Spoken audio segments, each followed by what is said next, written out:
احكي لنا بالحب، حبيبتك اللي عايفتك واللي الليل ما تنام على مودها وتنزل لها قصائد واغاني.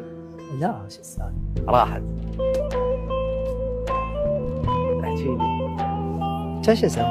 سولف لي تفاصيل، خلي الناس تعرف. علاوي يعني صدق يعني غير؟ اول مره اشوف روحي مكسور. كسرتك؟ اي والله اي. العباس الله يوفقها تحكي صدق انت. راحت الزوجة. لا هي فد انسانه يا اخي بالقران روعه. لا ليش سبب المشاكل اللي بينهم؟ المشاكل طرف ثالث عنهم. روعه وكلش احبها. خسارتها اي. لا ما مشتاق. اي لا والله مبين مشتاقين. وجهي لها كذا على كاميرتك، وجهي لها كذا.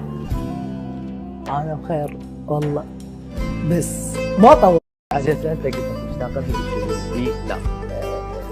اي يا اخي اي يا اخي اي مشتاق. اذا نزلت مسج علاوي تحكي صدق انت؟ تتواصل وياي؟ عزة نفس ما اجاوب لو الدنيا تنقلب. لا شنو مشتاق؟ شنو على المزاج هي تروح ترجع لنا وبتقول لي الو شنو علاوي وين قاعدين احنا؟ خلينا نسمع ايش كاتبها. كتبت لها بس حسافه تطيح دمع الشخص ما يسوى الا تقلب عشرته وكلها مو حلوه.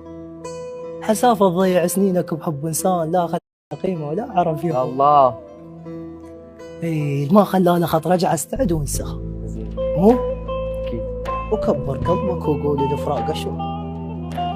وين ما يفهمك ما تعيش بخير. ما يفهمك وياك الطايح يحبك. الله. انسى. راحت وعد. بعد غير؟ انسى ولملم جروحك.